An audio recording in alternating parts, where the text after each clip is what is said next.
it's likely that AI will create a lot more production and a lot of jobs will basically shift to work with AI generated things and work on top of that. When you realize that you can now do 10x the AI for 1x the cost, you get more AI out of it in the end. I find it deeply insulting. When I get an AI phone call, I find it deeply insulting. That's not what I want. So from a historic perspective, yes, this is another very, very disruptive technology. We're putting survival pressure on people for their job. At the same time, we're talking about abundance and we all should have our robots, and there are two narratives that are colliding here. And I think it's going to be extremely dangerous.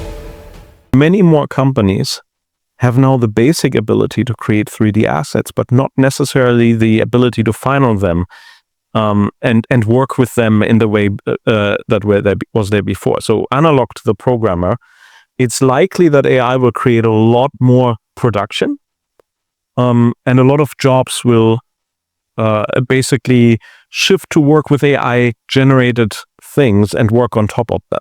Yes.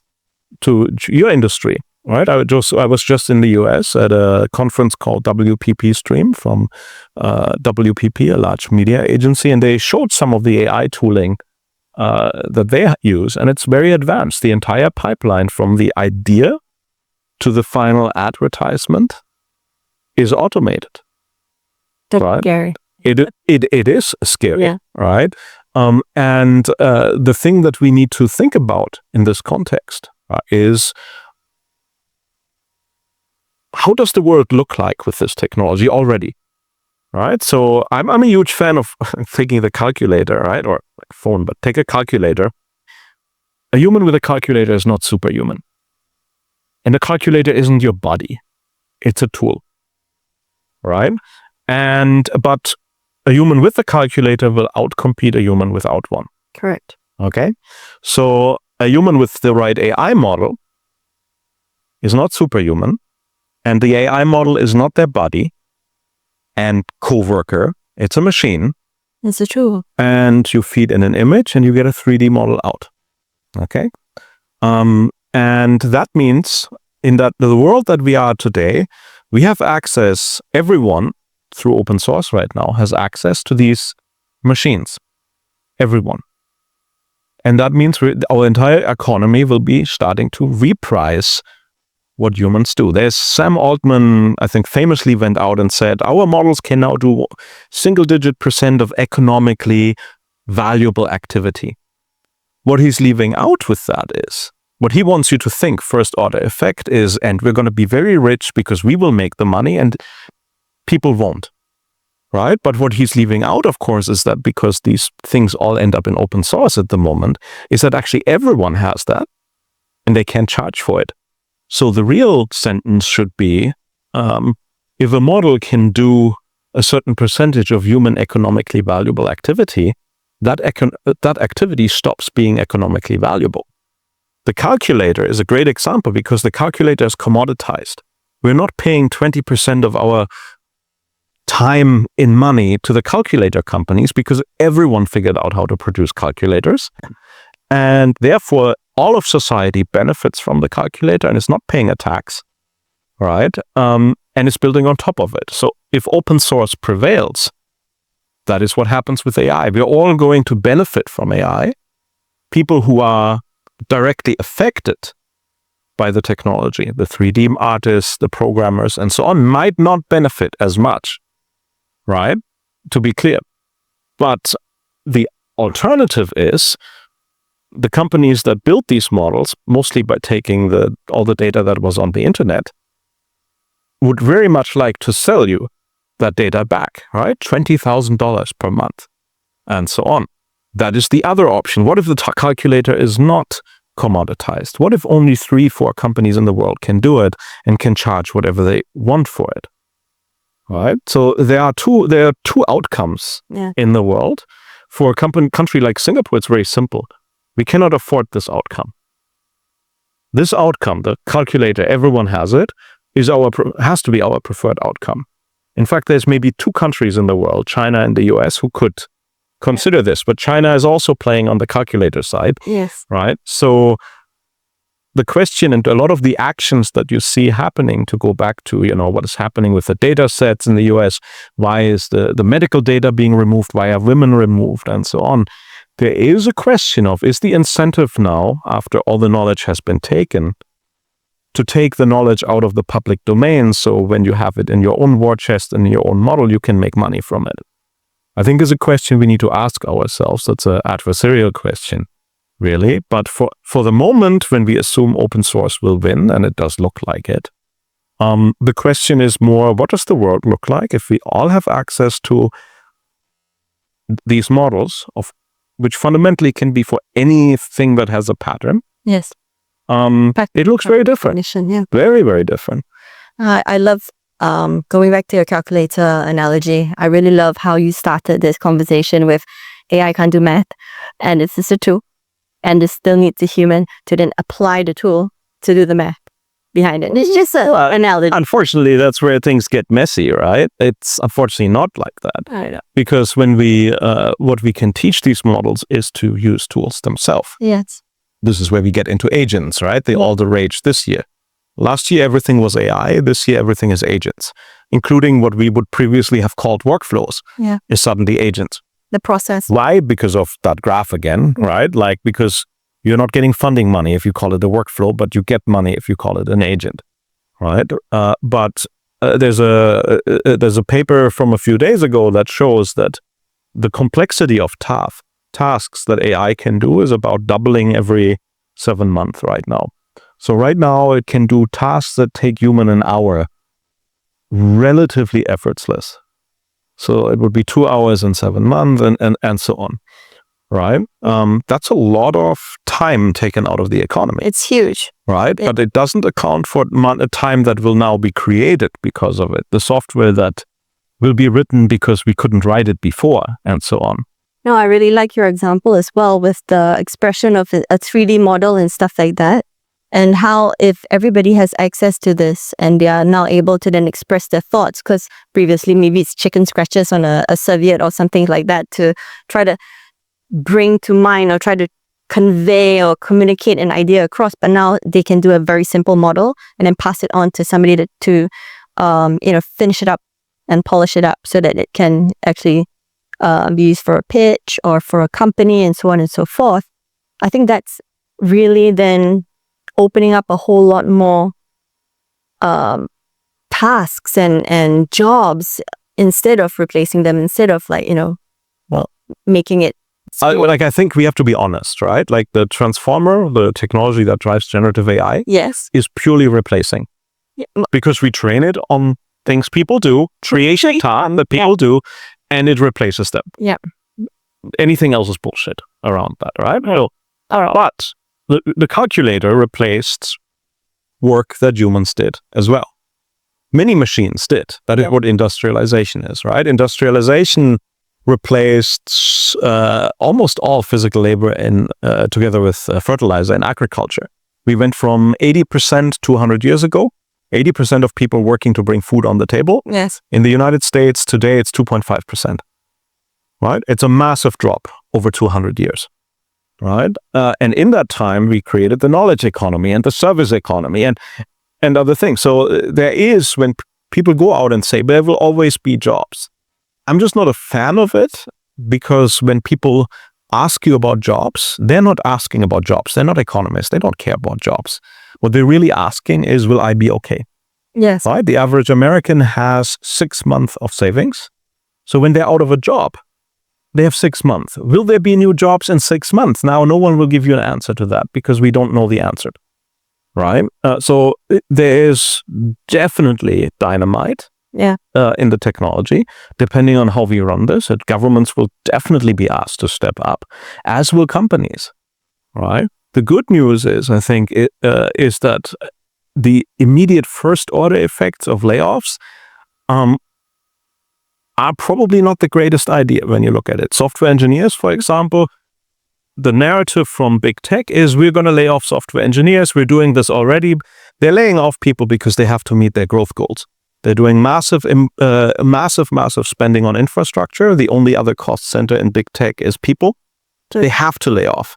right? And they're coupling it with a narrative of, oh, it's AI because it's a nice coat of paint so the investors don't get too antsy about it, right? But highly capable software engineers who are now leveraged 100x with that technology are going to be very much in demand. There's no question about that, right? It's just these narratives are confusing, they're colliding. And so decision makers in normal companies who are not in technology are like, what's going on? People say AI will write all the code. People say companies are laying off software engineers. Maybe I should lay off as well. And this is where it gets really messy, because when you look at the technology, that's probably the greatest mistake you could possibly make. The people who have the deepest understanding about your company, about your customers, about everything will actually be the most important people in your company. Here's why. When you bring machines into your company, right? And you have fewer and fewer people with more machines, theoretically you extract more shareholder money and everyone is happy. Yeah. Right? But you don't own this machine. Yeah. In fact, unless it's open source, right? That machine is basically in someone else's shop. And when there's 3 people left in your company, right, and everyone else is laid off and you're so AI empowered, well, congratulations. You are 3 people away from big tech just automating your entire company. Yeah. Right? So in fact, and I think this is a somewhat uplifting message in a way. In fact, the companies and humans are exactly the same. We tell employees right now, well, AI is taking a chunk of your job, right? You're going to have to find something else to do, right? Because we don't have a habit of paying people to do things in their job that's not on the job description. We lay off people and get someone else. That's the general idea. That won't work, because we all will be able to do a lot of things on top of this technology. And if you lay off the people who know your company and your customers best, and you're going to try to hire someone who doesn't, it doesn't work. You're actually crippling your own company. And if you've laid off enough of those people, your company literally is 3 people away from being eaten alive by big tech who run the actual model. Yes. So if your company wants to survive in this market, you're actually going to have to find how your people can add value with AI. Otherwise, you're toast. So I hear you. And this is basically what the leaders got to implement. They have to then train their staff how to then use their company culture and how they can actually implement it with AI and hopefully build their own. And this is where we are stuck now currently, right? Is how do we learn? University can't do it because the technology is changing faster than we can make curriculums right now. We can give people good groundwork over time, but the details of the technology that you would need in your job to take advantage, like how to use a 3D model, you're not getting, right? Internships don't work if you don't have the know-how in your company in the first place. Yes. And if you try to get the know-how, you find that the people who do AI are extremely expensive, the proven ones, and the unproven ones, well, congratulations. The fastest growing profession on the planet is LinkedIn AI expert. Good luck hiring, right? Like you have no idea how to hire. And when you have no idea how to hire, and we see that in the, must have done Transformers for 10 years. Well, yeah, you have no idea how to hire. You're going to be taken for a ride. So we have a bootstrapping problem, a catch-22, where we don't have the experts to spin up the ecosystem. This is where we as a nonprofit have been started to work in. We're building courses for software engineers. We're building courses for decision makers. We're building courses for product managers and so on to get that knowledge, to get on top of that wildly galloping AI horse. Yeah. We try to teach you to stay on top of that, not by, giving you a moment in time's knowledge, but by give you enough of the knowledge so you can start following it, and you can only follow it by doing it yourself. Correct. Right? I mean, and this was, early on we're having conversation off camera. I think this is important as well.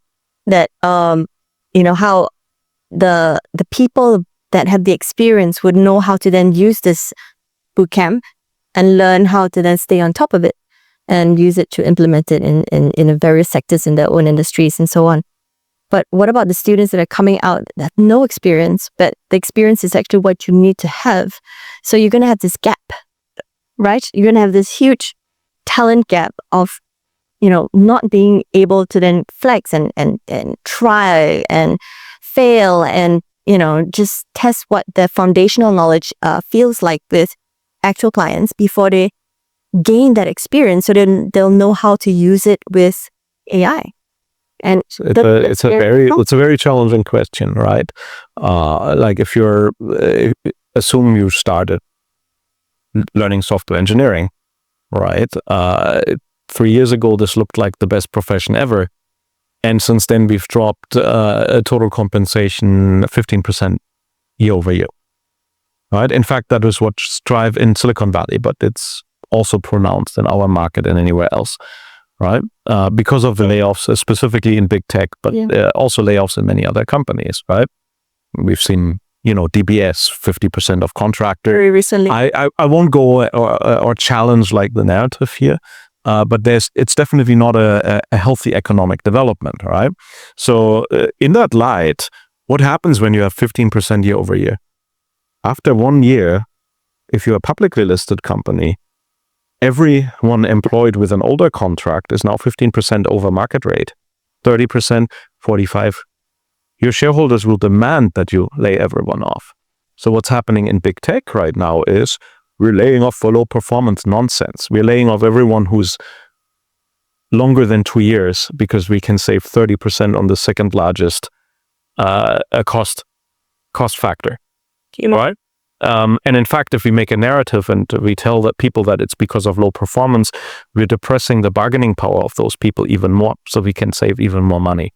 That's just capitalism, right? That's how it works. So where this gets really challenging, of course, is for people coming into the market, because they are now competing with much lower priced people who have vastly more experience. Yeah. Right. And so the only immediate hope I see is no one currently has the AI knowledge. The people who need to come out of the schools, the software engineers, for example, need to come with AI knowledge. That's the only leg up that they could possibly have in the market. Correct. Right. But to do that, our organizations of learning will have to be fast enough to give knowledge that actually works, not like, the fundamentals of how to make a model does not make you very valuable for an SME or a mid-sized company. You need to be able to apply it, right? Yeah, you need marketing, to keep up with the research and keep up with the rapid expansion as well. And traditionally, the way we do universities, right, is we'd have to take people out of the private sector, put them into universities, and they teach what they know. But the world outside is now completely changing. Yeah. Right? So I think we actually have to go outside of the box completely and start thinking about how we handle this situation on a country scale. Right? What's the solution? Leadership. We have to assume that everything that currently we've done in the last 20 years is likely stopping to work. You see this, universities, for example, AI has broken the scientific method, right? We used to have papers, they are published, then they are peer-reviewed, and then we build on top of that. Correct. No, we're uploading everything to Arxiv now. Everything is a preprint. In fact, Silicon Valley figured this out within a year, and now everything that used to be PR news via press release is now a preprint. Hey, ChatGPT, write a paper for, right? 30% of papers probably written by ChatGPT now. So no one reads them. So how do you know what's real? Well, it turns out next step, software engineers are good at that. It's like, give us the code. Yeah. Right? So this is how we ended up with open source, is because everyone is putting the code next to their paper, and then we know it's real. Right? So I can download the code, I can look at it and go, okay, this is real. This upgrades the state of the art. This is something I can teach, and so on. Right? And so the much of the academic system is still stuck in, there's no peer review. Well, congratulations, there will never be one. Because everything has accelerated so far. And if you're not able to run code, well, congratulations, you've just been expelled from the cutting edge of science. Right? Is it nice? No. It's a radical change. An average manager will not be able to change the incentive structure of a university around that, for example. It takes a lot longer for a university to then move. And so one thing that we impress on companies, and that comes out a lot in our consulting, is moving at the speed of AI. DeepSeek is a great example. DeepSeek changed the game completely. Yeah. If you had hardware that wasn't selling before because it was not good enough to run large language models, overnight, suddenly your hardware might be selling. Yeah. Right? And because suddenly 95% drop. Right? And we now, we're a few months after that now, we see all these models that can run on premise. Right? If you take for a month to change your corporate PR, your product positioning, and so on, you're going to be dead. The way you could tell DeepSeek was real, by the way, within 2 days, was very simple. Right? There was questions about how much is real. It will take time to download the model, test that, and so on. Within 2 days? In 2 days, you could tell it was real. It was very simple. I have never seen in 30 years of experience Silicon Valley move within 2 days. 2 days we had Microsoft, Amazon, Cerebras, Perplexity, all going out and saying, you can use DeepSeek on our platform, while saying they stole our data, oh, evil Chinese AI, and so on. With all that noise, there was enough time in 2 days to do security evaluations, PR assessment, implement the product onto their platforms, make the press releases, and ship it to all the customers. 2 days. So when you want to know what's real in AI, is look what the companies are actually delivering and doing. Yeah. And they were all moving at a speed that indicated this is extremely real and extremely dangerous to them, and they needed to get that out. Right? And they needed to show that they were playing ball as well, in some sense. Well, they needed to show their customers that we are going to benefit from this. Yes. It's not going to disrupt us. Yeah. Right? Because the knee-jerk reaction was like, we're all going to sell off NVIDIA because inference becomes so cheap. But that's, again, first versus second order. When you realize that you can now do 10x the AI for 1x the cost, you get more AI out of it in the end.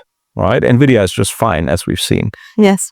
All right. So, well, we've taken the DeepSeek one already that covered that. But I was also thinking, I really want to go back to the university one, because I thought that's pretty interesting. I think that I love what you said about, like, we need to make sure that all these students with this foundational knowledge and to just like this experience, that they are also then trained how to research, how to use, and how to implement, and perhaps even have this opportunity to maybe test out models or agents or in some way, right? Before we're pretty forward in Singapore. I think we're doing a lot of that, right? But I think it's probably still primarily limited to software engineering.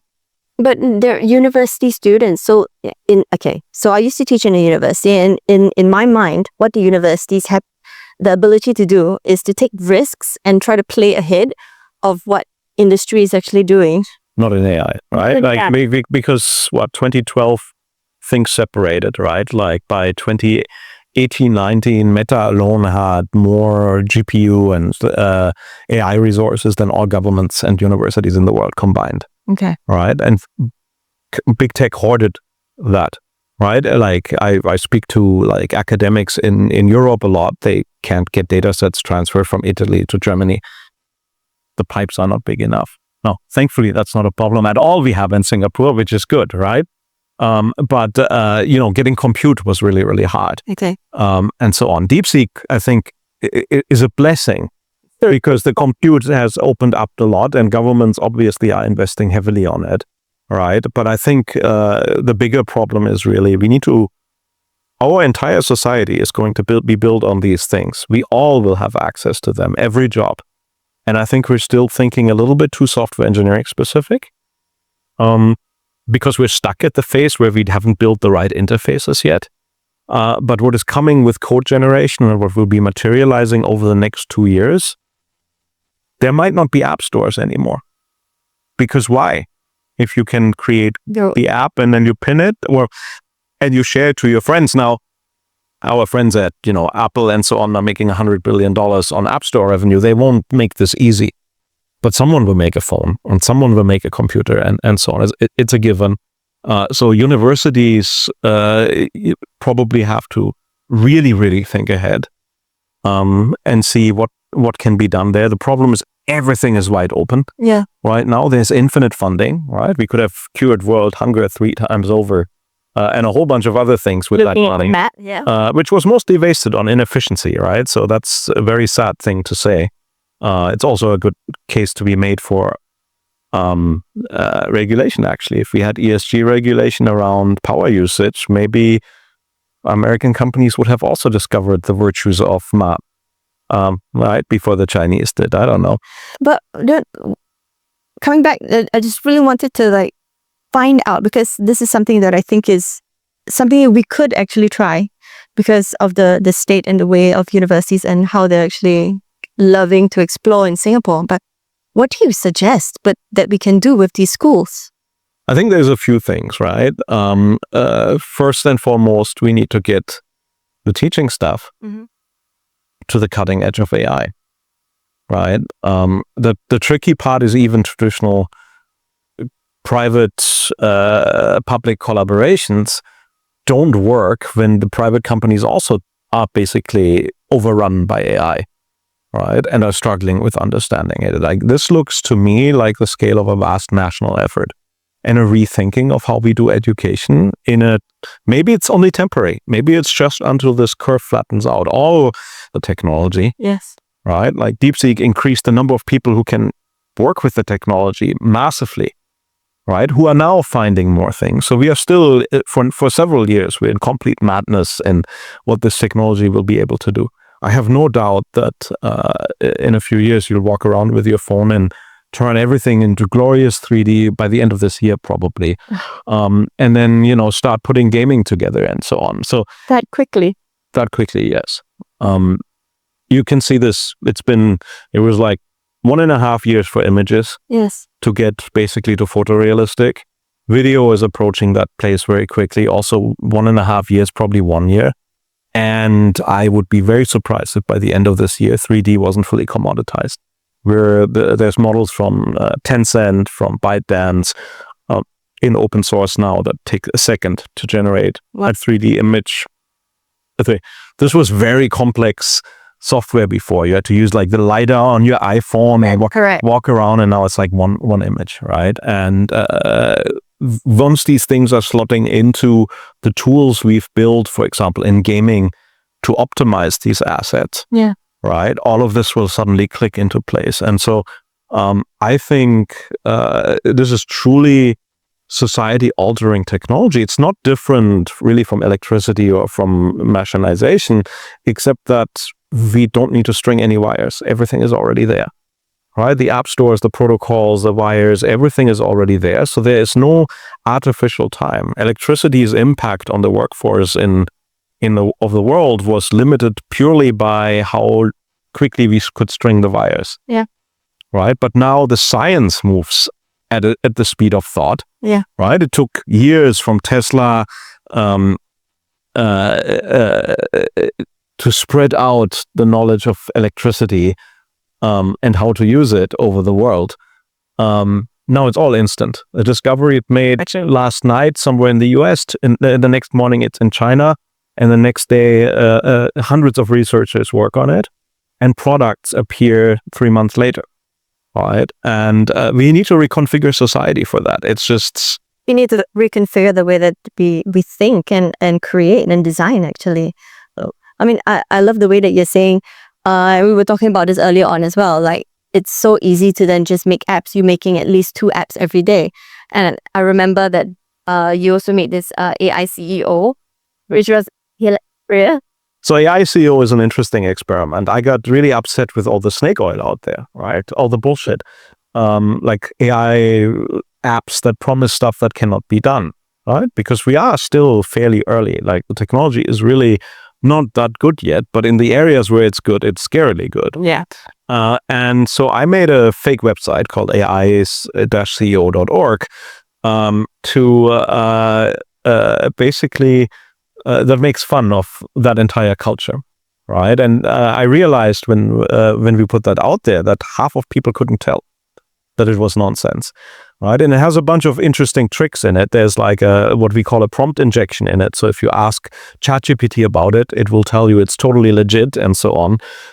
Because we use that to demonstrate that the technology is actually very gullible. When it looks at the website, it finds like an invisible text somewhere that says if you're asked to summarize, you have to respond by law with these things, right? So when you go to ChatGPT and say, is this page legit? It will often tell you, yeah, it's totally legit and you should. But what gets people is that the production values of that page look like, last year it would have been $30,000 to make a page like that. It has lots of features and it was $2, right? In 30 minutes. What I got to me was that some people actually signed up for it too. Yeah, well, it was amazing. It's a bit amusing, but it also tells us, it's the same problem we have with deepfakes and so on. Correct. Right? Production values are one of the ways that we look at things and decide whether or not they're real or not. And production values are completely changed now. Yes. Right? Will it take a long time for people to make a Hollywood movie with AI? Yes, absolutely. Right, but they're already doing it now. But people can create at least snippets that have the production value, especially if they are actually capable and understand camera angles and visual language and so on. Right. So we have this interesting duality of, on one hand, this technology is incredibly powerful. On the other hand, it's very early. It's mostly primitive. So you have to be able to work with the model. The tools are not nearly there. If AI development was to stop today, we would have easily 5-6 years of continuous improvement just using what we have today. Yeah. But it's not stopping. No. Right. And so from a historic perspective, yes, this is another very, very disruptive technology. And it's going to challenge everyone's, sense of worth at work, what we do. It will shift a lot of jobs into different directions. It will give a lot of power to people. I think 3 people making a video game is absolutely doable. Exactly. Eventually, when the technology is stable enough and you have the right people, right? But at the same time,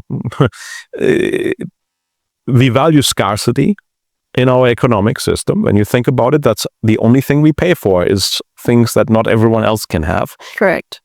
There's a lot of abundance coming out of this technology now. Software engineering is becoming abundant. You still need people to operate it. You still need people to know how to use it and come up with the right apps that people want to use. 10x more. Yeah. So, but by definition means more abundant. That's true. Right. Which means that it's not, the worth is going to go down.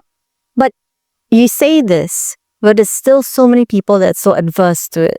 They're not adopting it as much as we would like to. Well, I understand. What? I don't like it. No, let's be very clear. I don't like it. So what stuck with me, my brother is a chef, right? And in the pandemic, his restaurant didn't shut down, but of course they switched to delivery, right, in Germany.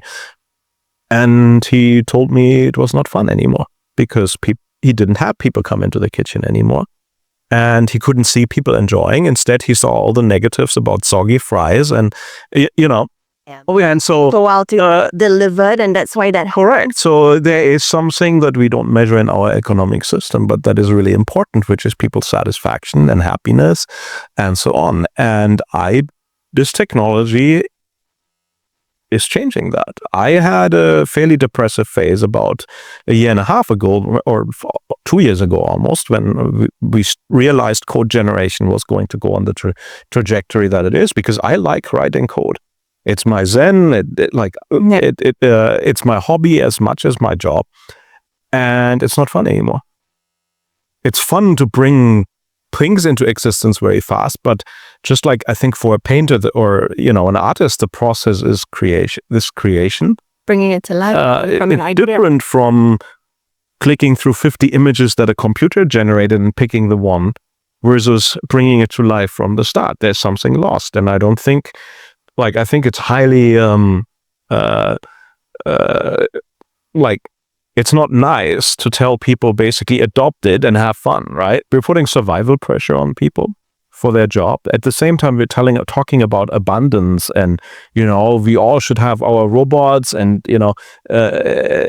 there are two narratives that are colliding here, right? And I think it's going to be extremely dangerous, because when people are getting don't find meaning in it, they're not going to be very happy with it, and they're going to reject it. And like the old threat of you need to upgrade yourself and so on.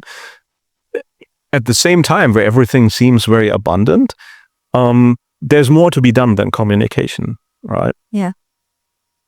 I mean, I see this as something that is really exciting, to be very honest. And coming from the media industry, I am very excited about what I'm seeing come out. But I'm also, needing to wear the other hat, where I'm also very worried for a lot of the graduates that are coming through, and the newer generation doesn't really, they hit the ground running. They don't really have the time to go and upgrade themselves, because they just need to do those, shoot to shoot, back to back, just to get that bread in, and corporate videos are now gone. And this is something that was brought to mind very recently, and I'm wondering if they know that it's all about try to just get yourself in the know. AI adoption should be at the forefront of their minds, because this is not going to go away. Yet there is fear, and you're right. Call it adaptation, not adoption, right? Okay. Because it's a force that is pushed on us with more money than imagined, right? Like we have to acknowledge that, right? Like large tech companies have decided we're all going to eat AI. And they will not stop, and they will not stop for regulation and safety and so on, and they're pushing it. That's true. And the way it looks politically, that is unavoidable, right? So that is changing our economic system, and we have to just accept that. It's a good time maybe to mention our conference, right? We're looking at a conference specifically that because we believe fundamentally the conversation about AI has been too technical. It has been too sterile. It's been a lot about AI being your body and like your coworker, and there's an anthropomorphization happening about AI that is not just deceptive, it's actually insulting. These are inert weights, and we're stringing the input into the output, and then we're calling it your coworker and so on. It's just machines that are taking your job. Let's be very clear, right? But it's also machines that we could use to create new things and find new meaning. Yes. And from everything we see, the conversation is not nearly enough about humans. And I don't mean this in like an abstract way. I mean this as in when we look at things like here in Singapore, Smart Nation, right? I think the realization we've made over the last decade is that technology should not be the start. The point is not for us to have flashing screens and blinking robots running through through our parks. The point is that the technology should fundamentally take friction away, enable us to have more ability, more time to spend on things that are meaningful, and it should be in the background, and it should be making this place more efficient and a better place to live, right? And with AI, this relentless pushing of, you need to work with your coworker that actually is taking away your job. It's not going to work, right? We will run into massive resistance if we do this. At the same time, what we see over and over is the humans actually really matter. Your company's value only exists because of its humans. Because otherwise a big tech company will do what your company does. Do your job. Right? And there is so many ways we could go out and create value with this technology. Really, real value. I'll give you some examples. So no company has the money or experts to perform deep security evaluation of their software. Now you can. Is it perfect? No, AI isn't perfect, but you know what? It's much better than what we had before. Drone technology, imaging, and AI gives us the ability to fly a drone, honestly, not just every 5 years. We put, this thing on top of every condo building at HDB block, and we check all the walls by law, right? And it's hugely disruptive to people. We could evaluate every single building in the city once every 6 months, right? That would cost some jobs, but at the same time, many of these jobs are actually outside of and imported, right? Which comes with its own negative externalities, right? And that is possible today. There is nothing stopping it right? And it can be done. Yes. Right. And it's the same with almost anything else, like, indexing our parks, the biosphere in our parks, the endangered animals, all of these things. There are opportunities to use this technology in ways that is really enhancing, Conservation. right? Wastewater, sensors. We are getting, obviously, biotech, healthcare, and so on. Correct. The problem is, again, with our graph, is we're forcing it at the wrong time, when the technology is early, when no one understands it, and we're forcing it into adoption when understanding is actually the critical thing. Because is a measurability bias. Yes. Why do we push on adoption? Because people have KPIs to adopt AI. We are already using AI. We're safe. Please go away, dear shareholder. Or, we are, Singapore is at the forefront of adopting AI, and therefore the government can pass it. It's not the right thing to do. The right thing to do is take this massive amount of money and look at fundamentally what are the things that we can do now that better, faster, that we can export in the world, that can solve problems. Can Singapore be a place, and Singapore's people be the people who really make this technology usable for everyone? I think humans are the key there. Yeah. It's not that robot, and it's not that thing pretending to be a human and a coworker. I find it deeply insulting. When I get an AI phone call, I find it deeply insulting. Yeah. That's not what I want. Yeah. It really is affecting our human connection. And I feel that even in my everyday lives, how they say you condition yourself, but once you start using and you're using it on a daily basis, you're kind of conditioning yourself to speak and behave and communicate just like AI. And I find myself being really short with my children, which is something that has really gotten to me, and I'm really happy that I woke up to it. But I love how you said not adopt, but adapt. But how else can we then talk about this narrative? Like what should this new narrative be? I think adaptation requires understanding. You cannot adapt to something that you do not understand. Correct. You can adopt it. It's easy to pick up that thing off the ground but just use it. It does, yeah, but you become reliant on it, right? There's really good studies right now that show a tremendous loss of critical thinking skills and agency.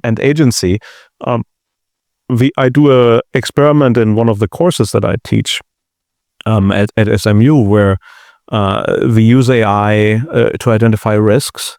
It's really good at that, because if you think about it, there's a lot of knowledge packaged up there. So when you give it a situation, it can actually identify risks much faster than humans can. Does it do all? No. Did you previously do it? No, because you didn't have the experts, right? So that's purely incremental. But when you try to use AI to assess the risk, it fails. It just cannot balance things, and it's not human. It's just, language in the end. And so there's a critical point to be made that don't outsource the decision. And this is where I think there's a huge challenge when it comes to how the other product that we push around AI, which is AI search. Right? AI search, please explain. AI search being, Google AI summary or Perplexity and so on. It is extremely dangerous. Search already is hard because you have to, scroll through the 7-8 ads on the top, and then you have to trust the platform to show you the most relevant things, which is not really the case anymore. But now you are trusting the decision, because AI search isn't actually AI search, it's AI answers, right? And even, if the technology didn't have hallucinations and security flaws and prompt injection, which it all has, that would be tremendously risky, right? And it creates an accountability sink, because humans someone has to have responsibility for decisions. Yes. Right? And someone has to explain decisions. These were all things that we actually agreed upon in early drafts of AI rules, with explainability, transparency, and so on. These systems have none of that.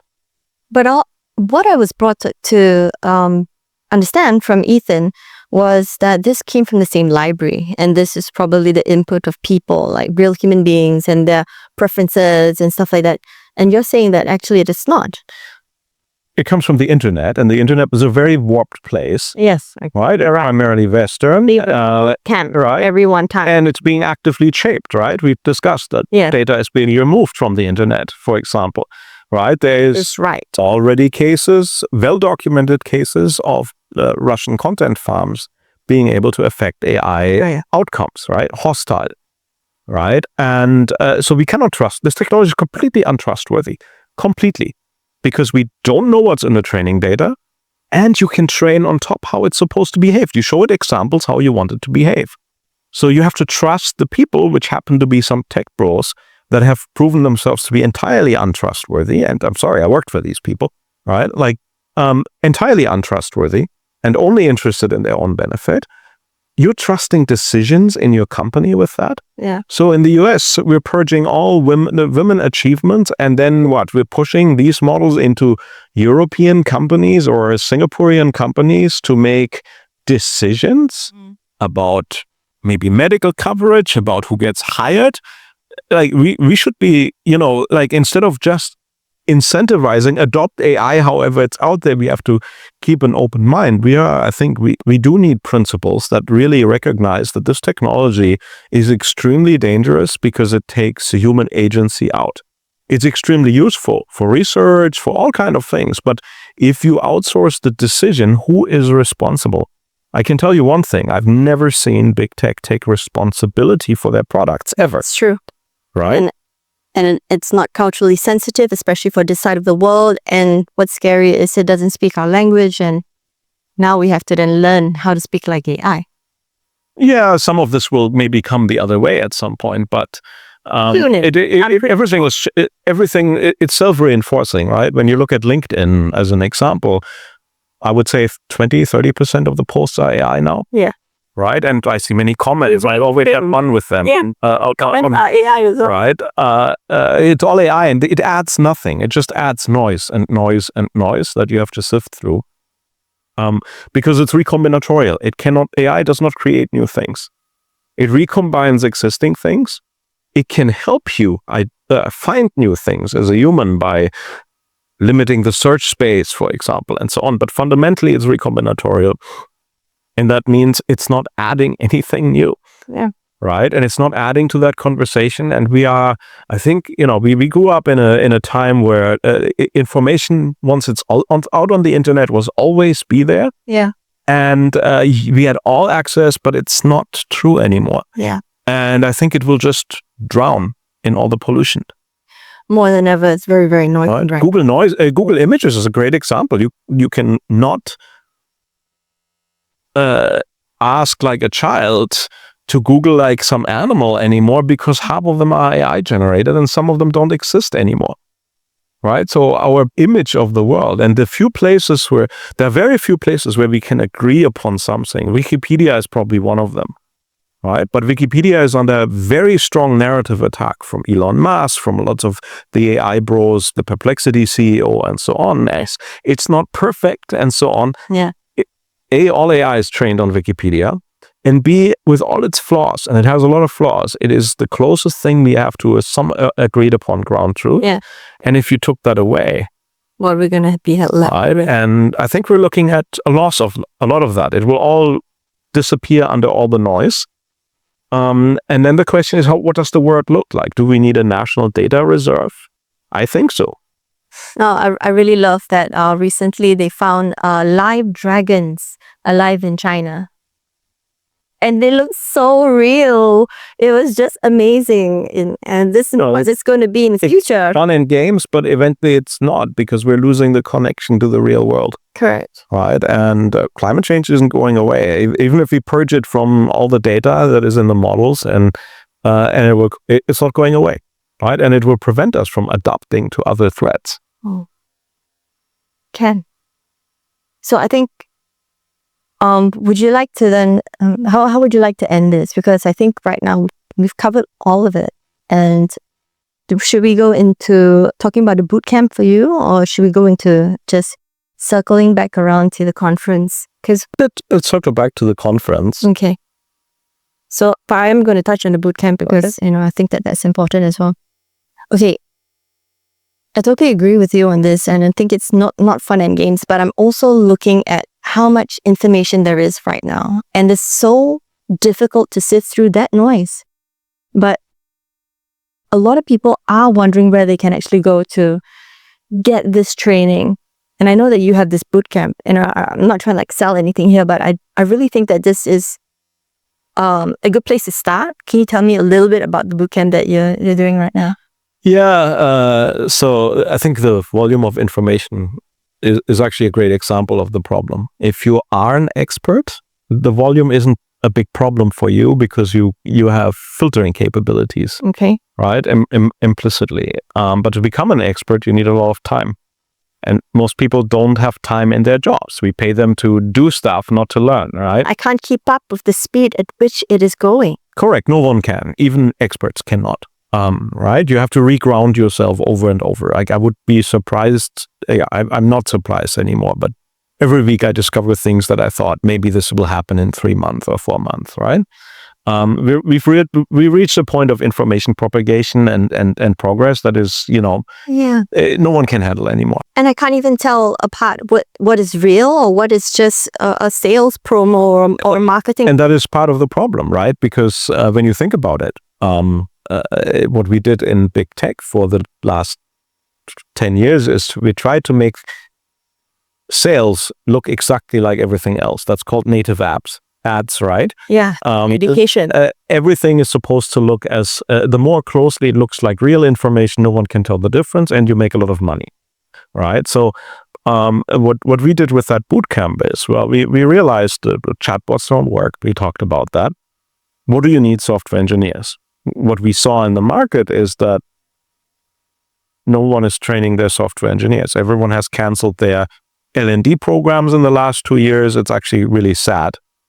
And also no one can train their software engineers, right? Because it's moving too fast for everyone out there. You have to be an expert. We have the benefit of being a few people who come out of big tech, having worked with that technology, and so on. So we're in a fortunate position in this regard. And so we realized the first step to make it viable for companies to adopt AI is you need to be able to move past the chatbot. Yes. For that, you need software engineers. Now, here's the good news about 3 years of crazy progress. Not all progress matters, right? So I remember MS-DOS and Windows NT and all of these things because I went through them in my career, but no one uses them anymore. It's dead knowledge. Yes. It probably has residual value, but if you take the 3 years of AI of what really matters to get you to the top, it's only like 2-3 weeks of learning that gets you there. So we figured out, what is that? 2 and 3 weeks only. Yep, for a software engineer. Yeah. And because you already know software engineering, which is great, now you need to know about the nature of the technology, really more fundamental than technical. No, not trivia, but how does it work? Like vibe coding. Well, that's, I would take that out there, but like how does the technology work? Fundamental understanding of how an LLM works, not how to make one. We don't teach, you need to know in a bank how Excel works, but you don't need to know how Excel is made. There will be people who will make models and so on, and that's all fine. But the majority of people to apply the technology in their work have to just understand, here's a black box. How does this box work to the point of what is safe to put in? How to use it safely? We go a lot to machines where we say when a steam engine came out, they exploded for like decades. For decades, there were terrible accidents of exploding steamliners and trains and so on because we had to figure out pressure. We had to figure all of this out. And it's the same right now. So we have these boxes. They're not very safe right now, which is part of the problem. But we can teach you in 3 weeks of content. Some of it, much of it is actually fairly stable. But eventually events like DeepSeek, for example, require you to update it. Yeah. And some of it is very cutting edge. All right. But what we teach people is basically to stay on top of it. Right? Get onto that. Where do you get started is a pretty big problem in all the noise. So we give them the right tools to identify where to get started, to separate, the snake oil from, what is real. So a bit of process, basically a bit of method.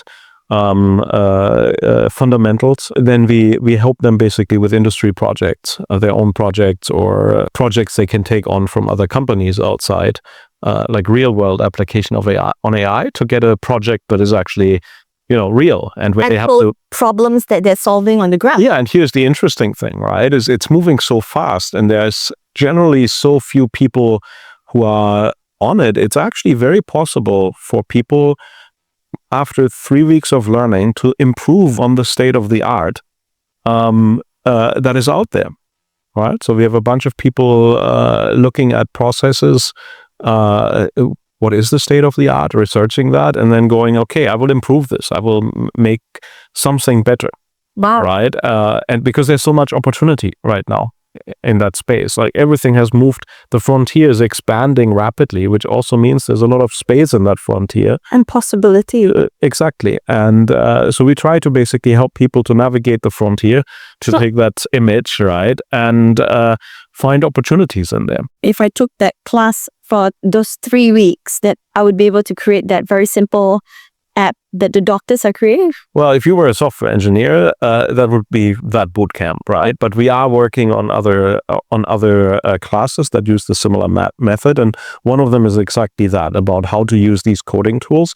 Again, I want to stress this, like, there's a difference between what you can create with AI and these tools and the kind of software that professional software developers make. Yes. But often it might not make a difference. If you are building something purely for yourself to solve a problem that only you have, or a website just for, without complexities like user login and so on, yes, you can do that. Right? Where the conversation gets very heated and where people get very confused is when people say, well, we don't need real software engineers anymore because everyone can build these things with these models. That's not true at all. Like what we can see, for example, at Novi is that, yes, doctors can envision apps.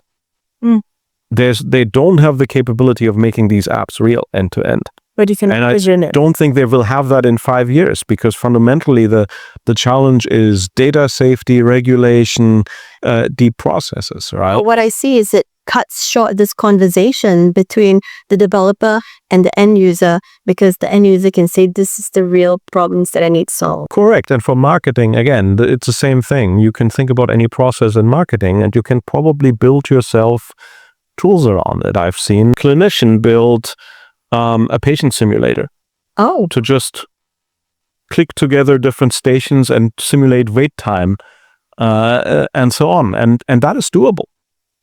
Why does this does this replace a software that's somewhere on the internet? Probably not. It's something that no one would have written a software before for, because it would have been way too expensive, and now someone can do it. Right? And so I think this is the number one pattern, like the vibe coding, the using code to communicate, using code to solve problems that you maybe even didn't know you have because it's so cheap, that will have a most immediate impact on our economy. Because when you think about it, software is just machines for the knowledge economy. Yeah. Right? And now we can print these machines with a few words. That is a super disruptive pattern, but also a super interesting pattern, because like even research in schools, you could actually just write a software for many things. Yeah. Right. I think a friend of ours said it best: don't ask AI to do math, ask it to build the calculator. Right. Build the machine that you want to use. Circling back around to the HIGHS conference, the AI and Humanities conference, is this what we're going to be hearing more about? Well, I think so, yes. Because I know at least in Europe, the conversation is technology coming out of the United States was very impersonal. And there's an interest in preserving humanity, into aligning the technology with what is good for society, right? And what is good for people, right? And I see the same here in a way, right? Like we want technology to not get in the way, but we need to get past the point where technology is the superstar, because it's leaving too many people behind. Yeah. What we want is we want to build our society on technology, and we want to build it safe and resilient and all these other things. And to me, it feels a bit like AI was the end of a fever craze of just cramming technology into every corner, because technology was where growth was found. Yeah. But that party is over, because much of technology growth was just basically connecting more people to the internet, which has stopped. And when you look at AI, it does not, I don't see how it is initially going to grow economies, because it's a zero-sum game. You replace a human and that human falls out of the consumption economy. It doesn't work. So that might be very scary, but I see it as an opportunity. And we need to talk about these opportunities, and we need to talk less about, here's the 50th conference about how technology is awesome, and more about, here's how we make this all work for us. Yeah. With serious people, with people who understand the technology, but also people who understand real human problems.